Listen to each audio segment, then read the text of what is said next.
as benevolent and wonderful as psychoanalytic type therapy can be, there's also kind of a pathologizing eye, I want to say, where we're interpreting things through a certain lens that you're looking for the client's defenses, you're looking at their characterological issues, and maybe I've seen people sort of double down on their conceptualization of a client and not really being willing to see where neurodivergence might play a part and how something that they're assuming is a defense of some kind is actually a neurodivergent trait.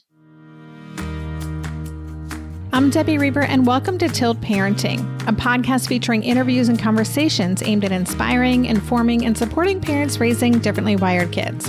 I am so excited to share this conversation with you, as it's been a few months in the making and it's on a topic I'm personally very interested in, and I feel like not enough people are talking about. And that topic is the intersection of traditional therapeutic modalities and neurodivergence. Specifically, I wanted to examine how some therapies may not meet the unique needs of neurodivergent individuals and what it means for a therapist to be truly neurodivergent affirming. And I have two wonderful guests to get into it all with me. Author, parent of neurodivergent children, and neurodivergent clinical psychologist Dr. Anna Neff, who's been on this show twice before, and Dr. Debra Brause, the parent of an autistic ADHDer and a licensed psychologist and therapist who works from a neurodivergent affirming stance. And get into it we do. In this conversation, Anna, Debra, and I explore what some limitations and challenges are for neurodivergent clients working with therapists who don't understand their neurotypes, how therapeutic approaches can be adapted to provide sensory safety and center the client's experience and agency, why cognitive behavioral therapy and dialectical behavioral therapy may not be as effective for differently wired people, as well as the potential limitations of standard strategies like mindfulness and visualization. Most importantly, we'll discuss the qualities to look for in a therapist who is truly neurodivergent affirming, what that means, and how it can make all the difference in a child's therapeutic journey. Anna, and Debra shared a lot of resources as well that you can go back to if you are a parent looking to get your child therapy. A little bit more about my guest before we get started. Dr. Anna Neff is the founder of Neurodivergent Insights, where she creates education and wellness resources for neurodivergent adults. The co-host of the Divergent Conversations podcast, one of my faves, and the author of Self-Care for Autistic People, which is the book we talked about last time she was on the show. As a late diagnosed odd ADHDer, Anna applies their lived experiences to their professional focus. They are committed to broadening the mental health field's understanding of autism and ADHD beyond traditional stereotypes. Dr. Debra Brause helps couples embrace who their children are and provides support and guidance through this unique journey. Her professional training includes diagnostic assessment for learning disabilities at the UCLA Office for Students with Disabilities and clinical work in community mental health settings, including the Southern California Counseling Center and the Maple Counseling Center. I'm so grateful to Debra and Anna for being willing to explore this important subject with me, and I hope this episode offers ideas and food for thought about how to ensure that our kids are able to access respectful, truly neurodivergent affirming support. And I would love for you to share this episode in your community with other parents and with therapists. Identification and awareness of the challenges we explore in this episode is a critical piece of shifting the experience. Let's keep the momentum going.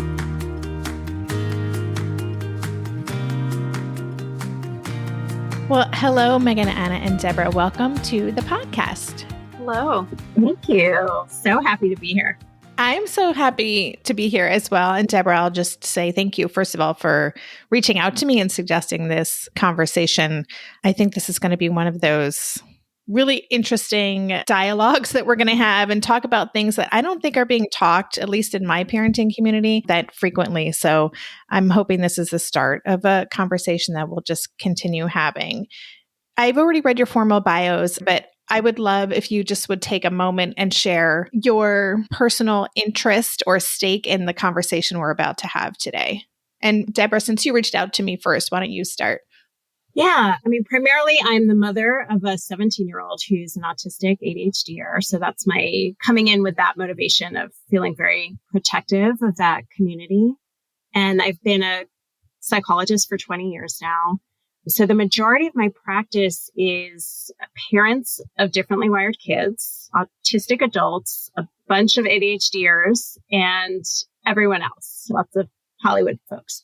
My training did not prepare me at all to work with autistic clients. And that's why I am trying to learn as I go and build my own neuroaffirming practice. And I'm just really motivated to share as I learn, because I want to motivate my colleagues, clinicians around me to join me in kind of getting more education around this, creating a welcoming space and being able to recognize neurodivergence even when it comes into our office. Because I think we're so not even trained to see it, and knowing the harm of not being diagnosed. I just think it's so important that we educate ourselves. And so I am really trying to bring some education to psychology students that I've been working with, as well as just putting the word out for all of us to kind of be more aware of what autism looks like and how we can create welcoming therapy spaces for our autistic clients. Thank you. And how about you, Anna? Yeah, I feel like I have kind of 2 foot in 2 worlds here. One is as a client, so I'm autistic ADHD, and like most of us have had mental health struggles my whole life. So I've been to various therapists, and it wasn't until I found a very specific therapist that therapy really clicked for me. And so my initial thoughts were just my experience as an autistic ADHD human navigating therapy. And then on the other side, as a psychologist, as a clinician, I've always adapted therapy. Even before I knew I was autistic, I realized I was always adapting how I did therapy to work with my brain. But then more so as I've now specialized working with autistic ADHD adults, see how much needs to be adapted. And similar to Debra, that's not something we're trained in, which can cause a lot of harm in the sense that, like, one thing I hear a lot from our community is they perhaps will disclose this identity to a therapist and they'll say, I'm sorry, I don't feel prepared to work with you. And I understand why clinicians are saying that, because we're also trained to work within our scope of practice. And this is frankly not in the scope of practice for a lot of mental health therapists. So kind of both sides, as a clinician, as a parent, as a just neurodivergent human, and then as a therapist, I'm also interested in this conversation. That's great. And I'll share my personal stake in this and why I was so excited, Debra, when you reached out to me and said, hey, I've been thinking a lot about this. Have you considered doing an episode on it? As the parent of an odd ADHDer who has been in different therapies for a number of years, I have just noticed, and my child's now a young adult, over the last few years, I've started getting really curious about the limitations of certain modalities that they were engaged in. And I just started to really question, wait a minute, I started noticing red flags, and in conversations with my child, realizing, oh, they don't really get who my kid is at all. And so I started reaching out to people and talking about it, and I'm still learning. I've been learning from both of you and your writing and the voices that you have in this space. But I think just to have a conversation, not that we're going to be fixing anything. This is a different episode, as we talked about, than a lot of my episodes, which are like, here are some strategies that you can take away. And we will be sharing some things to think about when vetting therapists. But I see this as more of an exploration and see where the conversation is right now in terms of neurodivergence and therapy. Where I would like to begin is just this conversation we're having today. How new is it? Like, who is talking about this stuff, if anyone? Like, is this something that is building a lot of momentum within the therapeutic provider space? I think so. I'll be curious your thoughts, Debra, but I think so. And I want to do a shout out to Joel Schwartz, who, as far as I know, coined the term neurodivergent-affirming therapy, or the first one to apply that concept to clinical work. And goodness, I think it might have been like 10 years ago, maybe it was 8 years ago. And you can find a lot of vibrant communities, especially on Facebook, of neurodivergent-affirming providers. So in one sense, yes, I think this is something that, especially in the last 5 years, has really expanded. At the same time, if you go, and I always have to remind myself, like, we live in a world where we live in so many echo chambers, and that's my world. And then maybe I'll go to a traditional mental health training program and they'll be like, what? So it's a really interesting, if you are interested, there are absolutely places where clinicians can go and find community and trainings, but it's not yet mainstream in many traditional training programs. So I would say the answer is yes and no. I love that you're doing the positive framing of like where we can learn how to be neurodiversity affirming. Because what I've seen more of the Facebook communities where people are talking about therapy abuse, and there's one called Stop DBT, and people who are getting on really just sharing their trauma around how certain types of therapy have affected them. And so I've seen it mostly through, not just autistic people, but a lot of autistic self-advocates, and where just this whole issue is becoming more public. And as autistic people are getting out there with their voice and being able to advocate, they can talk about the therapeutic experiences they've had. But finding those people who are creating and trying to implement a neurodiversity affirming practice, that I'm seeing that a lot. And it's a matter of how deep it goes. I think a lot of people are calling their practice that, right? But then you'll read their website and they're doing things that are clearly not aligned with that. And so I think it depends like what it means to them. I'm so glad you brought that up. I was hoping to say that because I love that the neurodiversity movement is taking off. But one of the drawbacks is people are now just stealing the language at a surface level and slapping it on their website. There's actually a clinic. Oh my gosh, I can't believe I'm sharing this story publicly. There is a clinic that advertises being neurodiversity affirming. They stole my graphics as an autistic psychologist and a lot of my copy from my website, which is all very affirming. And then I looked at their other blog posts and it's like ASD, but it's like you're advertising as neurodivergent affirming, stealing from creators. So that would be the worst case. But there's a lot of people that are just slapping the language on of we're neurodivergent affirming. And you go deeper and it's like, no, you have no idea what this framework actually is. And then it's like deceptive because it's bringing people in. And that's what, like, obviously my arousal, my energy just went up because that's what makes me really angry is when people are using it as a marketing strategy and aren't understanding what it actually means to be neurodivergent affirming in their clinical work. Yeah, I'm really happy that you all mentioned that too. I had made a note of that language. It does seem to be co-opted in some ways. And I think part of that is because of the speed with which the neurodiversity movement has been like picking up. And I think people are eager to, now that it has so much momentum, to kind of get behind it. But a lot of people don't have a true understanding of what that actually means. I'll just say that with some of the providers that our family worked with, I spent a lot of time sending articles, educating, like, oh, you have never heard of rejection sensitive dysphoria? Well, let me share an article because this is a huge thing that is impacting my kid that you need to be aware of. I'm just wondering how many people even have an understanding. And do you notice a lot of resistance in openness to the neurodivergent experience? I can answer that I'm in the psychodynamic world, which Meg and Anna has been in as well. But I belong to lots of peer supervision groups where I bring this information in to my colleagues, and some of them are open and very curious. And others, I think, dig their heels in a bit of like, they've been trained to see things a certain way. As benevolent and wonderful as psychoanalytic type therapy can be, there's also kind of a pathologizing eye, I want to say, where we're interpreting things through a certain lens that you're looking for the client's defenses, you're looking at their characterological issues, and maybe I've seen people sort of double down on their conceptualization of a client and not really being willing to see where neurodivergence might play a part and how something that they're assuming is a defense of some kind is actually a neurodivergent trait. And so I think it depends on the person and how open they are to kind of learning and exploring versus like this really hardcore stance where people are married to their discipline and really not willing to open their mind to new information. But I'd be curious what Meg and Anna has to say. I've talked about this kind of from the beginning of my discovery, because that was why I started Neurodivergent Insights. I was like, how do I have a doctorate and I'm just learning this about my kid and myself? We talk about confirmation bias a lot in psychology, which is that like when we have a theory in mind, our mind naturally looks for data to support that theory. And sometimes I think as mental health professionals, we forget we have confirmation bias. And as a field, we do. One thing I see a lot across the board, we've done a lot of really fantastic work in trauma in the last 20 years. That work is so needed and so meaningful, and it's helped so many people heal.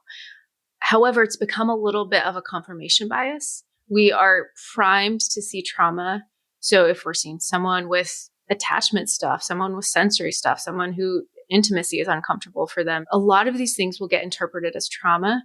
I've encountered countless women and non-binary people for whom their therapist told them it was trauma, not neurodivergence.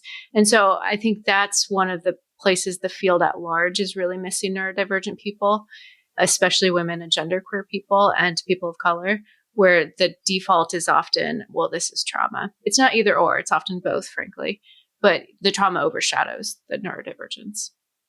So interesting, because I have experienced where I was trying to explain that most, if not all, neurodivergent people have some trauma because of being neurodivergent in a neurotypical world. And I've gotten pushback. Well, this isn't actually trauma. This is depression or the anxiety. So it's interesting to hear that your experience has been that often the trauma takes precedence. I think I understand where some clinicians might be coming from with that comment. One framework that's been really helpful for me comes from Kelly Mailer, who talks about atypical trauma. So things like sensory trauma, social-based trauma.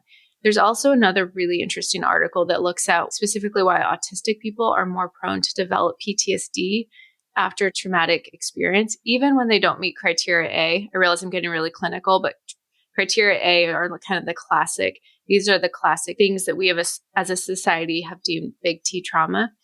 Autistic people are more prone to develop PTSD even when they don't meet criteria A. And there's a lot of reasons for that. One of that being, our more sensitive nervous system, the way we encode things on a sensory level, some of our cognitive style.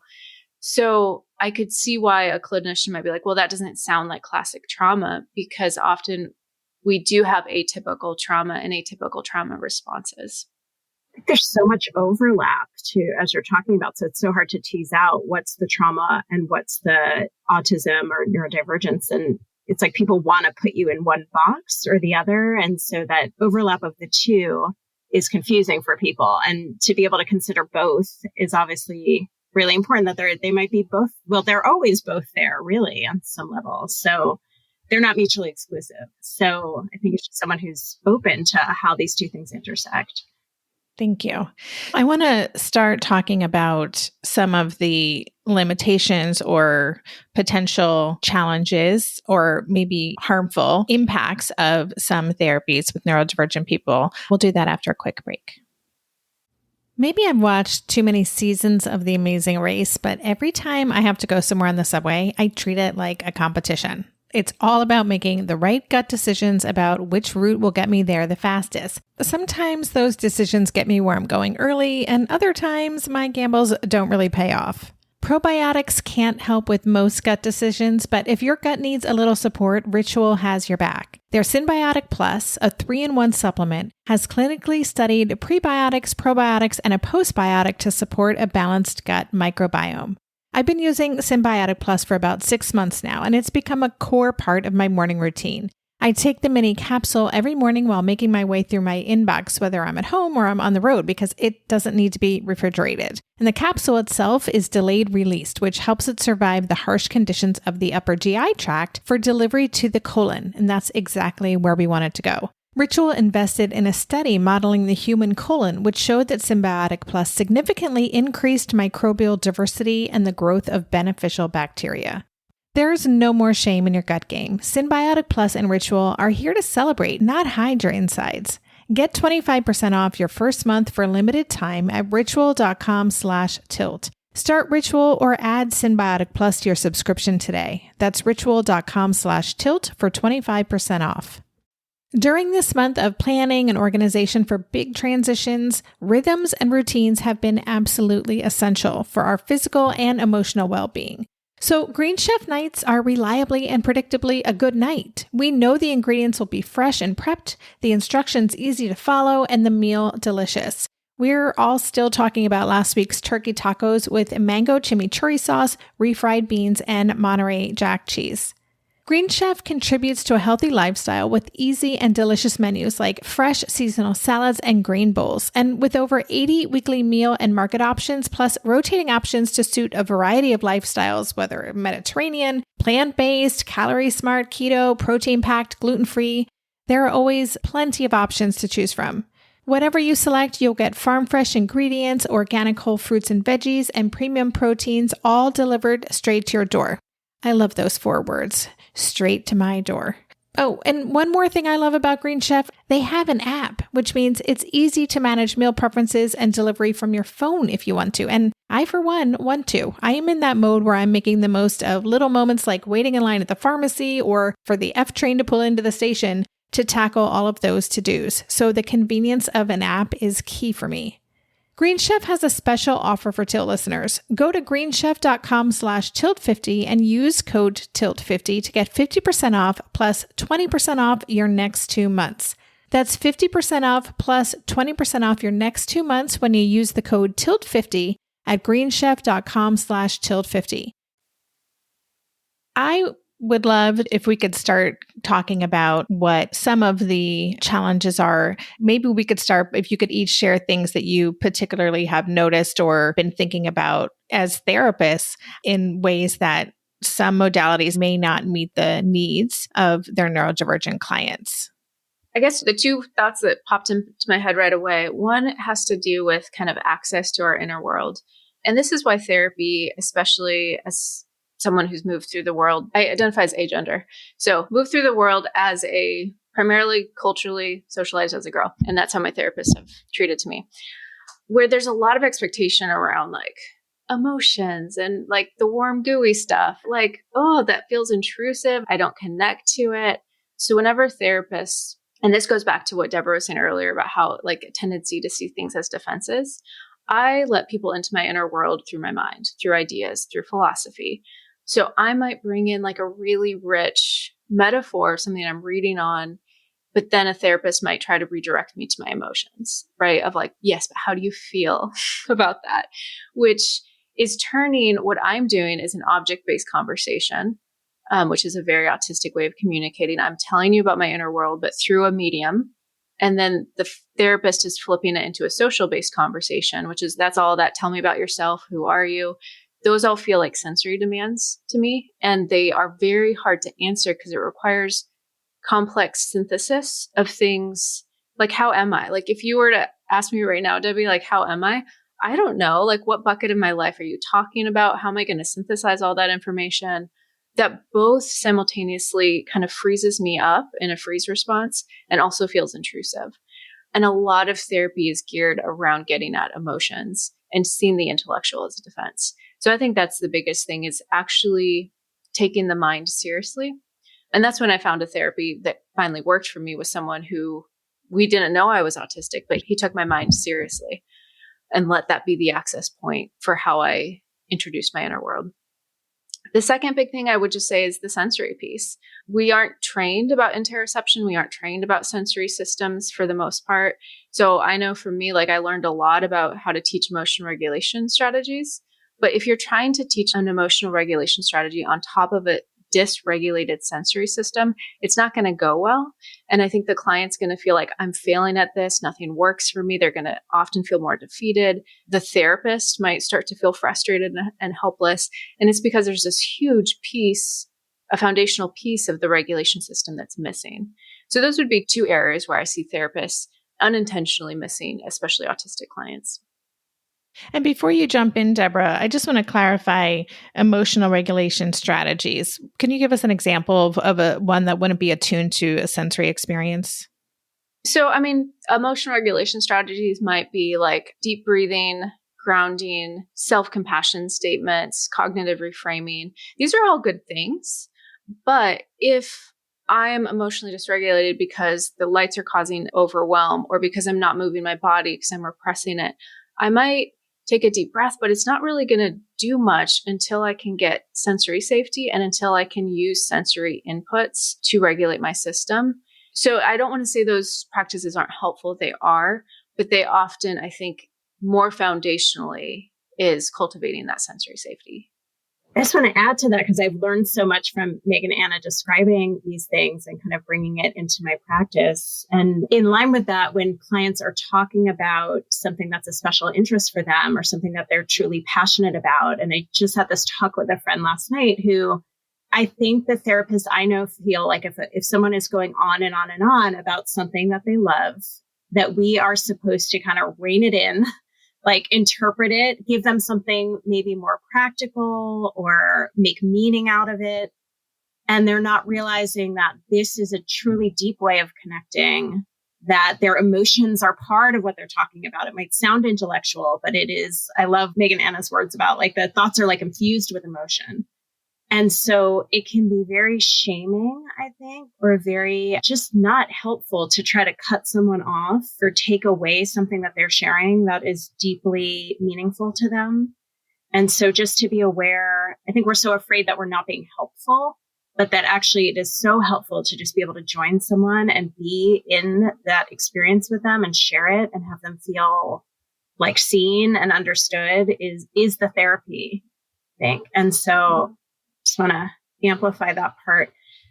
I mean, for me, it's a lot of the stance of the therapist is like so critical. Like when we're that kind of medical model where, you know, this person comes in and we're meant to like treat them, you know, and that sort of philosophy is so harmful.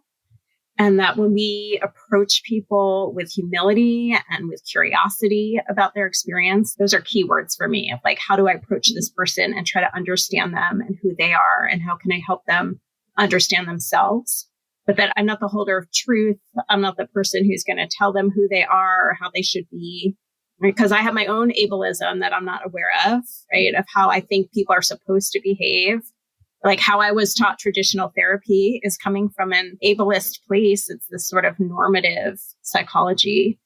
And so to be really humble about how other people experience the world and help them get to know themselves without assuming that I know what health is, right? It's so variable.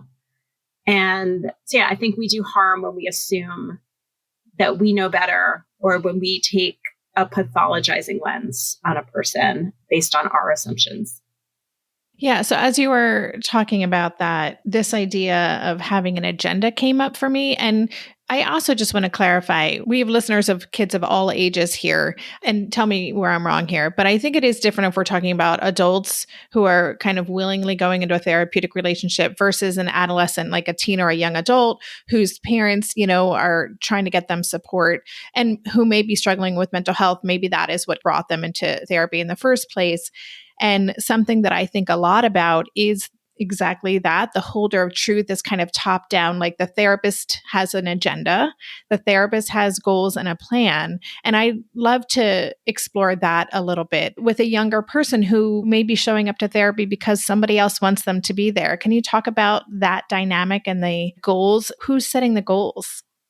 Yeah, it's so interesting. I mean, for me, the parents may come in with goals, right? But I feel like that falls away as soon as you're in the room with the client. A lot of the work might be educating the parents around like what you're actually working on and that maybe their goals are totally valid and things to be reflecting on. But ultimately, it's building that rapport and that relationship with the client and understanding what they're needing. And those goals will either be relevant or not. Sometimes they're looking from the outside in. Maybe they're looking at behavior, right? And not understanding that there's like a whole context to that behavior and a meaning that is actually going to shift once that person feels understood. So I think the goals have to be really flexible, you know, and it might be a lot of psychoeducation with the parents about like, we're not just looking at symptoms here. We're creating a relationship where I'm going to understand your child and work with them to really feel through them what they're needing. And it might not be what we set out to do. What do you think, Megan Anna?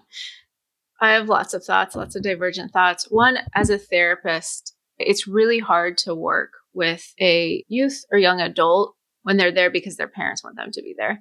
I actually often will like not recommend, like if a parent reaches out, I'll say, wait till your child expresses interest. When they do come in that way, I'll often like pivot really fast to like, okay, so your parents want you to be here. Like, how do you feel about that? Or like, what are your thoughts about that? Because I just think any treatment, especially with neurodivergent people, is going to be pretty hard when the child doesn't want to be there. I think one of the dynamics that often shows up for neurodivergent people is people are trying to fix me. And it's so easy to then reenact that in the therapy when the child doesn't have a desire to be there, that they are able to anchor into. And that's whether I'm working with youth or adults, like I'll be really explicit about that of I'm imagining you've kind of fallen into this dynamic of like, maybe people trying to fix you. And I really want to have an eye on not repeating that here. And sometimes that can be hard because sometimes people will pull for like, fix me, fix my executive functioning challenges, fix this. And then we'll talk about it when it shows up of like, okay, I'm getting a fix it energy. What's happening here? So I just think being aware that that is something that happens a lot to us and that that can often get repeated, especially if we're not the ones initiating therapy. So I just don't think treatment's very effective unless the goal is coming from the person himself. Yes, agreed. And there are so many parents listening to this who are like, my kid is struggling, is not thriving, and they need therapy. This is, and again, it's going to depend on the situation and if someone's in crisis, right? If one of my children is not doing well, you might be like, okay, we know that these are 5 things that are good for your mental health and your body, like walking and moving your body every day. There's a lot of research about what that does to neurotransmitters. Trying medications, trying therapy, and giving a menu of options to, again, reclaim the agency. So that's one thing I do as a parent a lot of, here is the menu of options of things that are good for your mental health. Where can I get some buy-in from you? We're going to do one of them. Which one is the most tolerable? Because yeah, absolutely. Like a lot of our kids are struggling with mental health and falling into unhelpful patterns. And so I think however you can get buy-in to do some intervention is going to be really helpful. I was just thinking like there's no intervention that's going to work unless they feel safe and unless they feel like they've built a trusting relationship with you. So you can have all the goals in the world, but unless you're actually creating a relationship where someone wants to be with you and feels like you are on their side, helping them, like nothing's going to work anyway. So I think the more we try to come in with an agenda, it's just going to backfire. So I think you have to just really hold the agenda lightly and really work on the relationship first. I want to talk a little bit more about a couple modalities, specifically CBT and DBT, and we'll do that after a quick break. Hey there, it's Debbie. I love making this show and sharing conversations about how to support our awesome neurodivergent kids. I've seen how even one little insight from an interview can spark a big shift in daily life. But I know that raising complex kids can be messy and lonely. And just when we think we figured it out, something comes up that boots us right back to feeling overwhelmed and stuck. That's why I've poured everything into creating a way for parents like us navigating complex parenting journeys to join together and chart a path that feels positive, hopeful, and doable. It's the brand new Differently Wired Club experience. In the club, you'll get personal support from me and other seasoned parent coaches, 6 live calls every month where you can connect and get your personal questions answered, the opportunity to learn directly from authors and experts like I have on this show, monthly themes for getting specific and tactical, an exclusive private podcast feed, and the best, most generous community of parents. Seriously, these folks show up for themselves and each other, and that right there is really everything. Because it's a daily reminder that we're not alone. Our kids aren't broken, and we have totally got this. The recently rebooted Differently Wired Club is on a brand new platform with its very own iOS and Android app. It is such a great space. However you learn, whatever your style, no matter the ages, genders, and neurodivergent profile of your children, the Differently Wired Club can help you cultivate the positive shifts you're hoping for. Join us today by going to tiltparenting.com/club. That's tiltparenting.com/club. I hope to see you on the inside. Are you overwhelmed by the things that get in the way of you doing what you want to do? Are you looking for ways to simplify life to better align with your values? Do you want to create space in your schedule so you have room for more of the good stuff? Play, joy, relationships, gratitude, and more? If you answered yes to any of these questions, I invite you to check out Edit Your Life, a podcast to help you edit the unnecessary from your life so you have more room to enjoy the awesome. Through episodes with me, Christine Coe, and a range of super smart, compassionate, and thoughtful guests, you'll come away with big picture insights and practical ways to declutter your home, schedule, and mental space without getting bogged down by perfection. I have always believed that small moments and actions matter tremendously. My goal is to help you find agency and space in your life through doable baby steps that will leave you feeling accomplished instead of overwhelmed. Check out Edit Your Life wherever you enjoy your podcasts. So we won't go too far down the rabbit hole on this, but I do want to just touch upon CBT and DBT, so cognitive behavioral therapy and dialectical behavioral therapy. Those are very common modalities. They are based on, and you guys are the experts, but my understanding is it's based on really thinking about how your thoughts impact your emotions and how can we change our thoughts so our emotions feel better.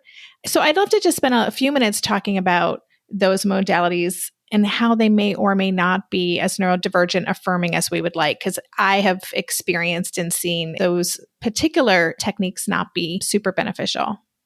So with CBT, it's so interesting because like it's often praised as the gold standard for autistic people. I think because the idea is like, oh, autistic brains are so logical that this will work so well. And I do want to say there are some CBT providers out there who are contextualizing it really well.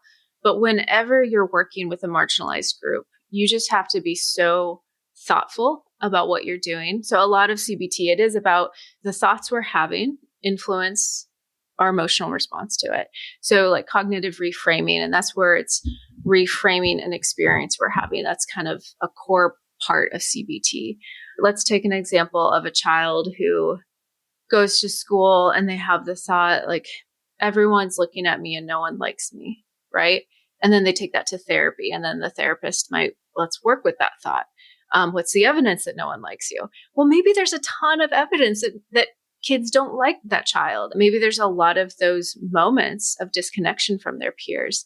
That's going to be really invalidating of that experience. And it's not contextualizing that person's experience as a neurominority and what their experience is. And so if CBT is being done without taking that broader lens of what is this person's reality, it can feel really invalidating and frankly, just not be very helpful.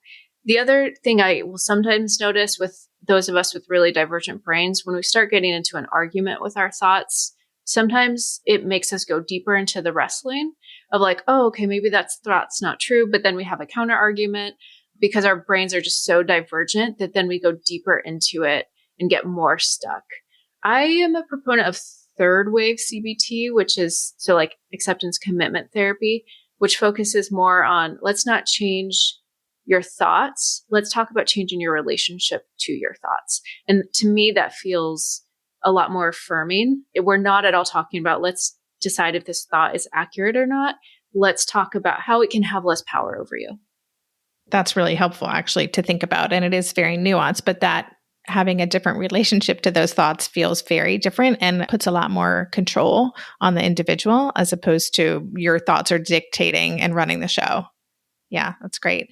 So Debra, what do you want to say about, and again, you don't have to go into too much detail, but because DBT is something we've done episodes on it, and it's really something so many adolescents are engaged in. Yeah, I just want to add first to something Meg and Anna said. I love that clarification of CBT, and that I think what goes wrong maybe is when the patient's not understanding why we're looking at their thoughts, and they think that then they're getting blamed, that their thinking is what the problem is, as opposed to, like you said, the reality of the situation, that like they are in sort of an environment where they're being marginalized or they're being mistreated. And then they're being told, well, no, it's just the way you're thinking about it. That's the problem. That's not really what it's meant to be saying. It's meant to really be about like, well, how can we hold your thoughts differently? How can we examine them and just hold them with compassion? Or, you know, it's not meant to sort of invalidate, but I think it feels that way. I think it feels like you're being told your thought is inaccurate. And then that goes to like the gaslighting experience of like, whatever you're thinking is actually not real. And that can make people feel very unstable. So yeah, as far as DBT, I mean, my understanding of it is, first of all, it's all manualized, right? So there's all these worksheets that are given. And I don't know if this is true, but what I've been told is that it's really the therapist who is deciding what the client is going to work on. There are adaptations that therapists make for neurodivergent clients, but a lot of those adaptations are just sort of pulling out certain things. Like we're not going to work on interpersonal effectiveness, for example, which is one of the goals, because that can be neuronormative. But that ultimately it's not addressing ruptures in the therapeutic relationship. It doesn't really look at the therapeutic relationship. And therefore, when there is harm or when there is a client who's having a hard time with it, that relationship doesn't get repaired. And so I think, again, it feels like the therapist is sort of again, the authority in the room. This person is being treated, and it can feel invalidating to what their experience is.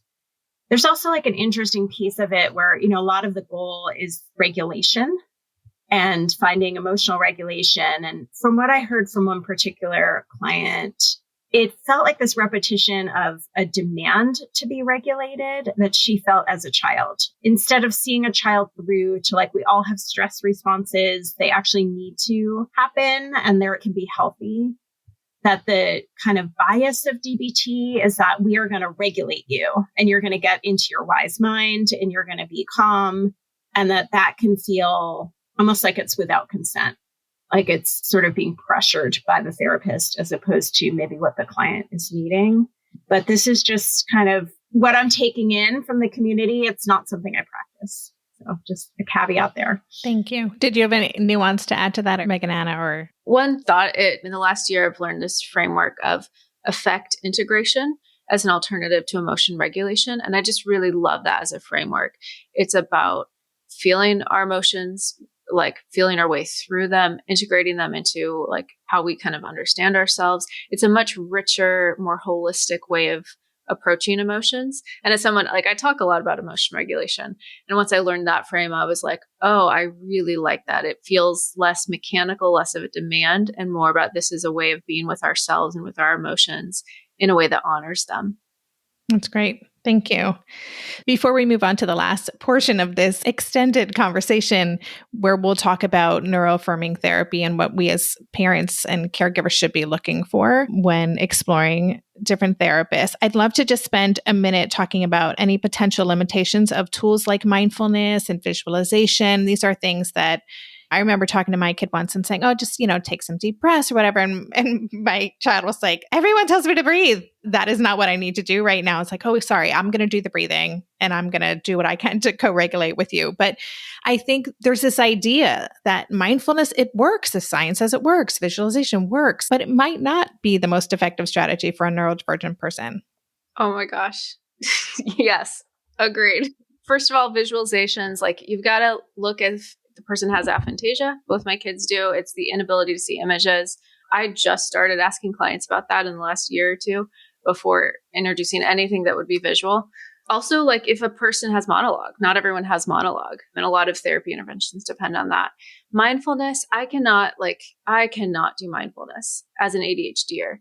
I talk a lot about mindfulness on the go.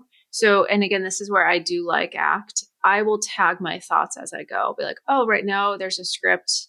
Like anytime I do a podcast, right? There's usually a script of like, wow, I really bumbled through my words there. And I'll tag it like, okay, that script is playing, the bumbly podcaster. I might name it. And so mindfulness doesn't have to be a like sit still, notice your thoughts. That's not going to work for a lot of ADHDers, but there's ways to adapt it where like I think tagging thoughts is so empowering and so helpful. It helps contain them. Oh, and breathing. So dyspraxia, I think and just like kind of that body awareness, body coordination can make it hard to kind of feel the sensation of a deep breath. I have found it's kind of like 50-50 if breath work works for a lot of my folks. And that's where, again, I'll go back to sensory. Like, are there sensory inputs we can use that's a little bit more concrete and tangent to activate the relaxation response? The reason the breathing works is because it activates the vagal nerve and activates the relaxation response. But there's other ways you can do that if the body coordination breathwork piece just isn't working. I think it's interesting to add the body even into the breathwork sometimes. Like I remember when my kid would go to this equine therapy and they would do breathing, but he would raise his arms for each breath and then raise them down. And it was like incorporating parts of the body into the breath, so that it's not just focusing on the breath, because it connects to interoception as well, right? It could be overwhelming if your internal sensations are too much or you're just not in touch with them. So even mindfulness exercises that incorporate other senses than the breath, like touching or like paying attention to sounds or different things that can bring you into a calm state, but that aren't going to involve being able to notice your breath, because I think that can be really challenging. And be less of a demand. Like think about how many kids get told, like, take a deep breath, and they're told it often in that tone because they're having a hard moment. And so then it's a demand of like, you need to control yourself right now, take a deep breath. Like, so also just taking that demand element out. I love how you're talking about that. I mean, I'm thinking how that ties into all this somatic work that, I think it's so tricky because of the interoception and being able to notice what's going on inside. Like the goal would be, how do we build interoceptive awareness? How do we understand what's going on inside our bodies so that we can emotionally regulate, right? And Kelly Mahler, who you mentioned, has a whole protocol of how to build that in, which is so cool. But it is tricky. And I think just being aware, if you're sitting with a client and you're asking them, where do you feel that in your body? They might not know. And it's really frustrating.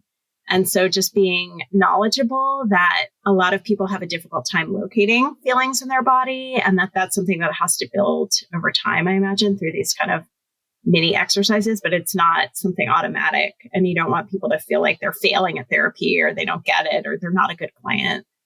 And that they might need some cognition stuff to ground them, that just being in the feeling experience might be overwhelming. So that sometimes bringing in a special interest or having them talk about something that they love, if they're getting overwhelmed, can also be regulating. It doesn't just have to be body sensations. That's great. And I just want to mention Kelly Mahler's name's come up a few times in this conversation. I did have her on the podcast a couple of months ago. So listeners, I encourage you to go back and listen to that conversation. I'll have a link in the show notes page. For listeners who have kids who are either in therapy or they're exploring therapy for their kids. And again, we're not talking about younger kids. We're not talking about OT and that type of therapy. We're talking about talk therapy. I don't know if that's the right word, but therapy for a teen or a young adult who is struggling with some mental health challenges and could use more support. What should we be looking for in order to find a therapist who would ideally do no harm with our kids? I mean, for me, it's starting with someone who is truly affirming in the sense that they're not looking at neurodivergence as pathology, but as a different neurotype and as a different way of being. So you're looking for someone who's not using words like ASD in their bio and is not using kind of, DSM terminology or pathology to describe what they're doing, that they're really taking your kid in as another human that they want to get to know and learn about and kind of help them grow and develop. And that they're also open and sensitive to someone's sensory needs, that they're there to create a positive self-identity for the client, that it's about learning how to be the best version of yourself and feeling embraced for who you are. Something I learned from Meg and Anna, we assume that people know what therapy is, but I think it's when it's explained, also someone who's going to be really clear with your kid, with you as a parent, what is the frame of therapy? What's it going to look like? I think could be really containing, and not just assume that the client's going to know what they're supposed to do, because that can be anxiety provoking. But ultimately for me, it's the personality of the therapist, someone who is humble, who is willing to acknowledge their own limitations, who wants to learn, and who is going in there kind of wanting to learn who your kid is or who you are as an adult and not assume that they know, and just take on a stance of I'm here to help you be your best self, figure out who you are, be a relational partner with me. We're going to figure this out together, but I am not the authority on your experience. It's more of a mindset. I think that's most critical for me. I love that. I often kind of land in the same place of it. I think there are some theoretical orientations that are a little bit more work well with our brains. But at the end of the day, I think it comes back to the personality of the therapist. Curiosity and creativity, I think, would be the two elements I'd really hope for in a therapist for one of my children or neurodivergent children in general. The therapist that I ended up doing really good work with, he didn't know anything about neurodivergence until I discovered it, and then I taught him a lot.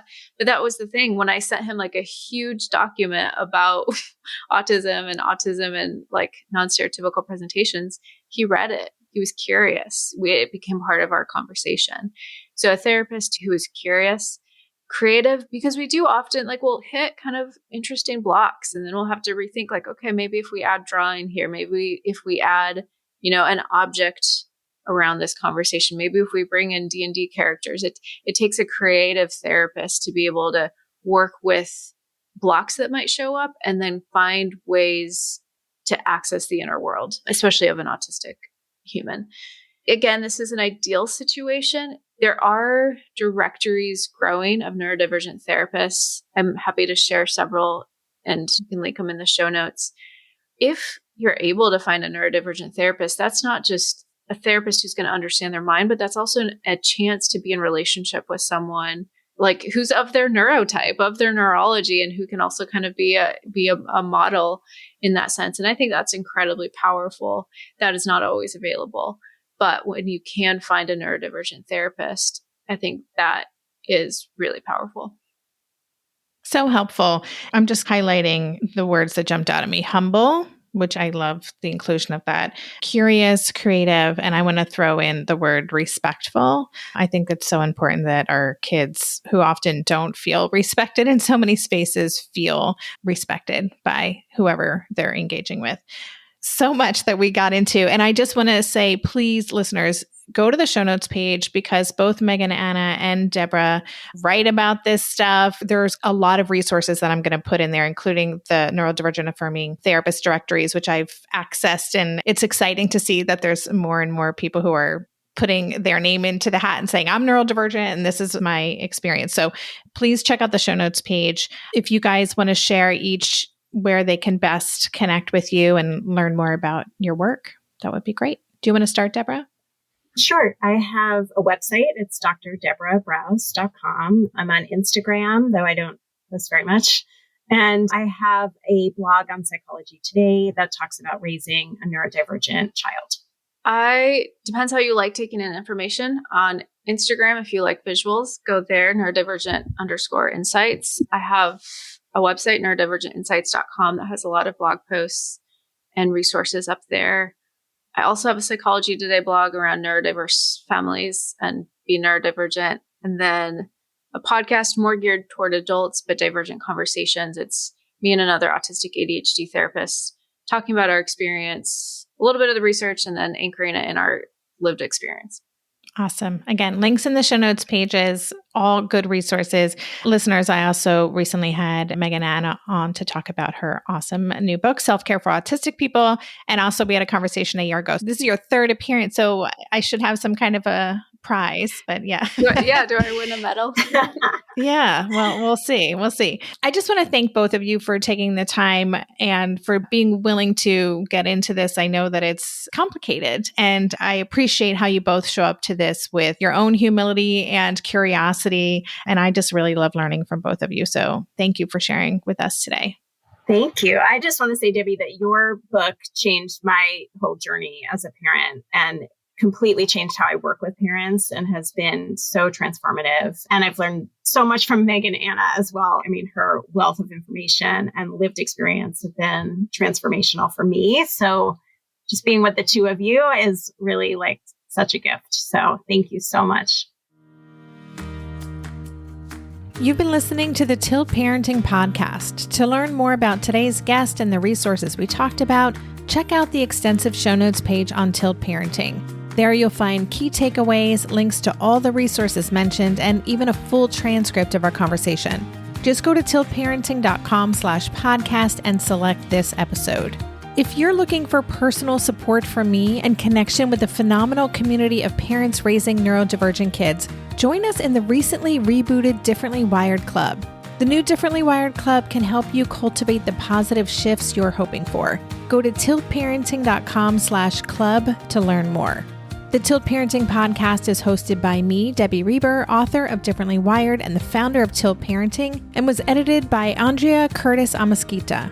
To support this show, please join my Patreon campaign where you can set up a small monthly contribution. Just go to patreon.com/tiltparenting to learn more. If you want to follow Tilt on social media, you can find us at @TiltParenting on Instagram and Facebook. And lastly, please take a minute to leave a 5-star rating or review on Apple Podcasts or wherever you listen to podcasts. That helps this show stay visible so others can find it more easily. And that's all for this week. Stay safe, stay well, and take good care. And for more information about any of the parenting resources Tilt offers, visit tiltparenting.com. If you're a parent, I invite you to join us at the Mindful Mama podcast, where it's all about becoming a less irritable, more joyful parent. With sometimes hilarious and always thought-provoking experts and friends, at Mindful Mama, we know that you cannot give what you do not have. And when you have calm and peace within, then you can give it to your children. I'm Hunter Clark Fields, and I can't wait to see you there. Listen in to the Mindful Mama podcast.